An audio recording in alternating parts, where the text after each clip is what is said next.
খাগড়াছড়ি বাংলাদেশের দক্ষিণ পূর্বাঞ্চলে চট্টগ্রাম বিভাগের অন্তর্গত একটি পার্বত্য জেলা, যা তার অনন্য ভূগোল ও সংস্কৃতির জন্য বিখ্যাত।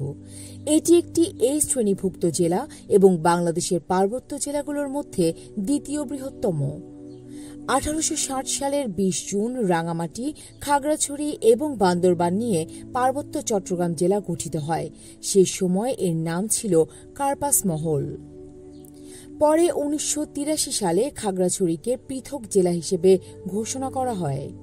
খাগড়াছড়ির নামকরণ করা হয়েছে খাগড়া নদীর পাড়ের বনে গড়ে ওঠা বসতির নামে। এখানকার ইতিহাস যেমন প্রাচীন তেমনই বীরত্বপূর্ণ। 1971 সালে রামগড়ের মহামণিপাড়ায় পাক বাহিনীর সঙ্গে মুক্তিযোদ্ধাদের সংঘর্ষে 17 জন পাক সেনা নিহত হয়েছিল, যা এখানকার মুক্তিযুদ্ধের ইতিহাসে গুরুত্বপূর্ণ অধ্যায় হিসেবে স্মরণীয়।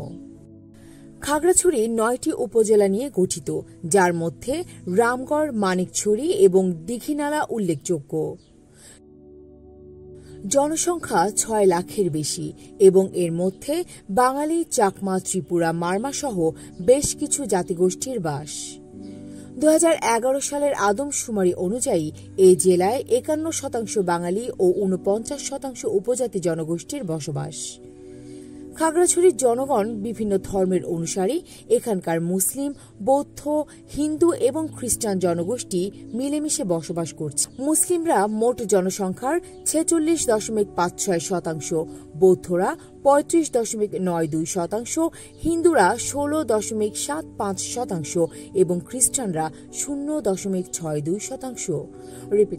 বৌদ্ধ ধর্মাবলম্বীদের মধ্যে চাকমা ও মারমা জাতিগোষ্ঠী উল্লেখযোগ্য। এখানকার উপজাতীয় জনগোষ্ঠীর নিজস্ব ভাষা, পোশাক এবং ধর্মীয় আচার অনুষ্ঠান এ অঞ্চলের সাংস্কৃতিক বৈচিত্র্যকে আরও সমৃদ্ধ করেছে।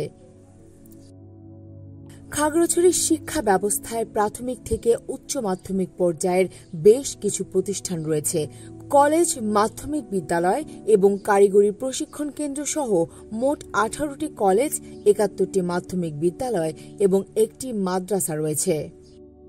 জেলার সাক্ষরতার হার প্রায় 44%, যা বাংলাদেশের গড় সাক্ষরতার হারের তুলনায় কিছুটা কম। খাগড়াছড়ির প্রধান জীবিকা কৃষি এবং এখানকার প্রধান ফসল হচ্ছে ধান, তামাক, আদা এবং তুলা। এছাড়াও ফলবাগানগুলো থেকে আনারস, লিচু, কলা উৎপাদিত হয়। হস্তশিল্প অত্যন্ত গুরুত্বপূর্ণ, বিশেষ করে বাঁশ, বেত এবং কাঠের পণ্য। পর্যটকপ্রিয় সাজেক ভ্যালি রাঙামাটিতে হলেও খাগড়াছড়ি থেকে যাতায়াত সহজ। এছাড়াও আলোচিলা গুহা এবং রিসাং ঝর্ণা দেখতেও প্রতি বছর হাজার হাজার পর্যটক খাগড়াছড়ি যায়। বাংলাদেশের নারী ফুটবল দলের অন্যতম সেরা খেলোয়াড় আনাই মগিনী, আনুচিং মগিনী এবং মনিকা চাকমা খাগড়াছড়ির সন্তান। তারা দেশের ফুটবলে আন্তর্জাতিক অঙ্গনে খাগড়াছড়ির গৌরব ছড়িয়ে দিয়েছেন।